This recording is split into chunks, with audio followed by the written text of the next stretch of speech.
Bloomberg Audio Studios. Podcasts, radio, news. This is Bloomberg Businessweek with Carol Massar and Tim Stenovec on Bloomberg Radio. Hey, Norah, sometimes I think about how much college is going to cost my kids when they're old enough. I think about this when I want to be depressed, okay? Understandable. Okay, so $400,000 a year, that's how much a private college is estimated to cost my daughter. Well, in-state tuition at fees at a public school would cost about $172,000. These are just estimates from mefa.org. It's a calculator online, the Massachusetts Educational Financial Authority. And I did that. It's an estimate, but hopefully that's not what it is. Big numbers. But it does raise the question, will college be necessary in 15 years? Is it necessary right now? I mean, look how much the workforce has shifted in just the last few years. We've got with us Kathleen deLaski. She's the founder of the Education Design Lab. It's a nonprofit organization that, in its own words, works with colleges, states, and employers to design shorter, more targeted forms of higher education. She's also the author of Who Needs College Anymore? Imagining a Future Where Degrees Won't Matter. She joins us from McLean, Virginia. Kathleen, good to have you with us. Who does need college right now? Well, I still tell any 18-year-old. I'm not sure about, I don't know how old your children are. But 2 and 6. 2 and 6. So maybe the robots will rule by the time they're in there. We may have the new system wired in time for your children to see that they have other options, because that's the problem even for 18-year-olds right now. Is that they really see still a kind of college or bust narrative going on in the country. We say college is too expensive. It's maybe not worth it, and so we have a lot of people. Enrollment is down in the degree form, and it's dropped quite a lot since 2010. It's starting to shift up a little bit, but what's interesting is the way that enrollment is improving right now is because of short-term certificates and other forms of enrollment that colleges are starting to offer. They're competing with like the boot camps and apprenticeships that are having trouble getting to scale, and colleges themselves are starting to offer alternatives. And so I wrote the book really to kind of raise the argument that we need to better fund and remove the stigmas from alternatives to college,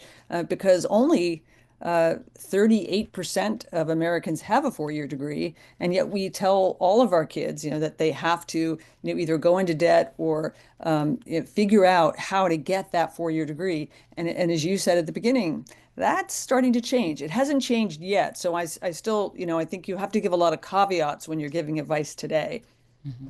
So can you speak a bit more to those alternatives in terms of, we think about a traditional four-year university or maybe a two-year community college. Can you just dive a bit deeper into what those alternatives could look like and what that could mean for the future? Absolutely. And I describe in the book that probably the two most successful alternatives right now, I mean, if you're looking to go for a professional pathway career, would be apprenticeships and industry certifications.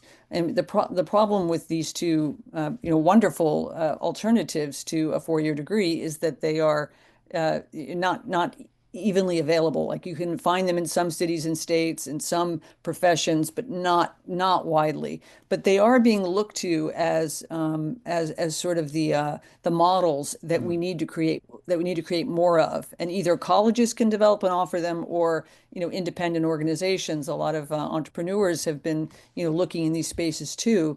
But we have to get off this idea that it's only that the government should only fund the degree programs for people who are going at least half time into a degree program. That's how the funding follows you now. If you want to do one of these other kind of programs, you're usually not funded, and that's got to change. How disruptive do you think AI is going to be to the workforce? That's a great question. There's already reports coming out that AI is starting to impinge on and shrink the number of entry-level white-collar jobs, right? Because expertise that you can use ChatGPT or other options to try to get answers to questions that may not be within your realm of expertise, it tends to wipe out an entry level white collar job, that doesn't require a physical interaction. And so we're already seeing some of that. New reports are coming out. But where I think on the flip side, for a college student or a learner or a job applicant, they're also able to use AI to find out about more jobs, to help them write their resume, to potentially learn the bits of expertise that they need to even sound good in their job interview. So there's a positive and negative side to AI from the standpoint of the future of work. But probably the nature of jobs and the speed at which they'll change will continue to accelerate. As we're thinking about AI just more broadly, we have a lot of students who are sitting here, everyone's looking at ChatGPT, but it's also a really good tool for teachers and people in the education field to utilize AI to better, educate the youth. Mm-hmm. What has been your take on AI and just what the implications can be from a teaching perspective? Yeah, I teach at the college level at George Mason University here in Virginia.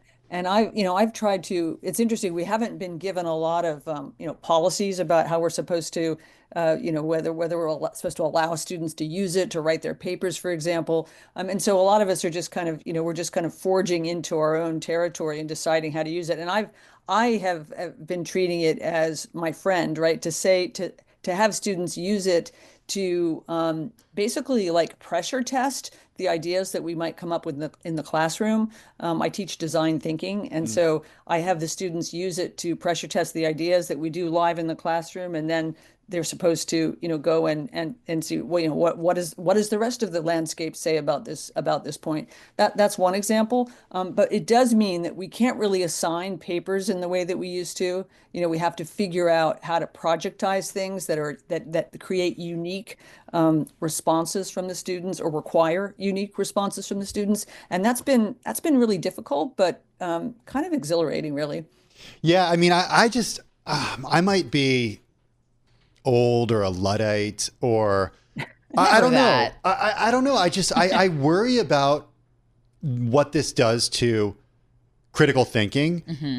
I mean, I remember when I was in college and I would be working on a paper and I would have some sort of breakthrough with the thesis. And it would have required me to sort of go through all the notes and really come to a conclusion, right, and distill an argument. Mm-hmm. And I learned so much by doing that. And it required me exercising a part of my brain that I don't know would need to be exercised if I had ChatGPT. Right. I mean, it's the same. I mean, I'm old enough to remember when the calculator came out and we were worried about, that doing the math problem. And if you're not doing it yourself, like, do you learn enough? And I think the argument now is, okay, the calculator, like, yes, we don't have to know long division anymore. But you still, so you have to use math in different, you have to learn it in different ways or learn the applied version of it. So what I try and do in my classroom is force those aha moments that you had writing your paper. Mm-hmm. I force them in a live setting in a, where we're creatively problem solving together.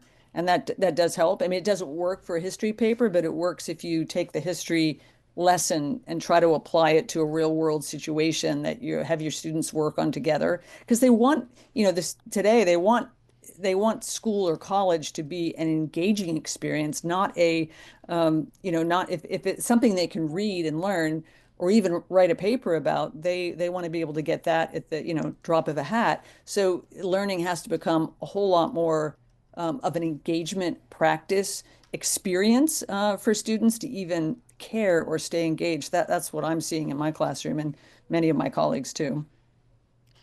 I really want to just keep an eye on, there's been this conversation about AI picking up plagiarism. In about 30 seconds or less, I'm curious, what is your standpoint as a teacher as to how to actually figure out if students are plagiarizing using AI? But there's also been some situations where AI falsely detects plagiarism from students. Falsely detects. Yeah, I have heard a little bit about that. There are apps that usually most colleges and schools are where you can run the kids' papers through theirs and through these applications. Yes, I mean, I think that's happening maybe a little bit, but there are ways to check up on or have your student. I mean, you can usually tell without the apps whether the students came up with the argument, Right. not necessarily the supporting facts. I mean, I don't hear my colleagues having much trouble in that regard. But yeah, I mean, you can go back to the student and use prompts, live prompts, not Right. ChatGPT prompts to figure that out. Kathleen, we got to get you back. We got to go everywhere with you at the end of our program, and we do really appreciate it. Kathleen deLaski, she's the founder of the Education Design Lab. She's a teacher. She's also the author of Who Needs College Anymore? Imagining a Future Where Degrees Won't Matter.